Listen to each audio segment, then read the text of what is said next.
এই ভিডিওতে আমরা যে নতুন ওয়ার্ডটি নিয়ে জানব সে ওয়ার্ডটি হলো সেন্ট।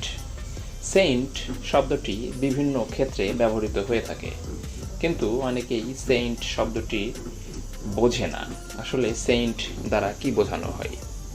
দেখুন, শুরুতেই সংজ্ঞা: spiritual being believed to act as a messenger of God, often depicted as a benevolent celestial being with wings. It can also refer to a very kind or good person. আশা করি আপনাদের কাছে Saint এর সংজ্ঞাটি পরিষ্কার হয়েছে। তারপরে দেখুন দুটি example. She is such an saint for helping the elderly every day.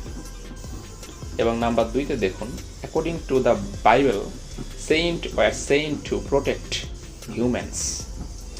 এই দুই সেন্টেন্স থেকেও আপনারা সেন্টের বাংলা যদি বুঝতে না পারেন তাহলে নিচের সিনোনিমগুলো লক্ষ্য করুন।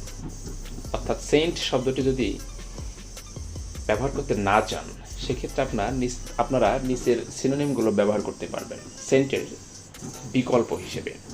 তার মধ্যে রয়েছে guardian, Messenger, spirit, Angel, darling, informally or a kind of person or protector. Viewers, ভালো করে লক্ষ্য করুন, বাংলা অর্থে সেন্টের যে বাংলাটা হয় সেটা হচ্ছে দেবদূত, একটি আধ্যাত্মিক সত্তা যাকে সাধারণত ঈশ্বরের দূত হিসেবে বা সৃষ্টিকর্তার দূত হিসেবে বিবেচনা করা হয়। নাম্বার 2তে আমরা বলতে পারি দয়ালু বা ভালো মানুষ, খুব সহানুভূতিশীল বা সদয় ব্যক্তি। আশা করি আপনারা বুঝতে পেরেছেন। এখন আপনারা ওই সেন্টেন্সটির বাংলা লক্ষ্য করুন। She is such an saint, অর্থাৎ তিনি সেই ধরনের একজন দেবদূত, for helping the elderly everyday, অর্থাৎ প্রত্যেক দিন সে বড়দেরকে সাহায্য করে।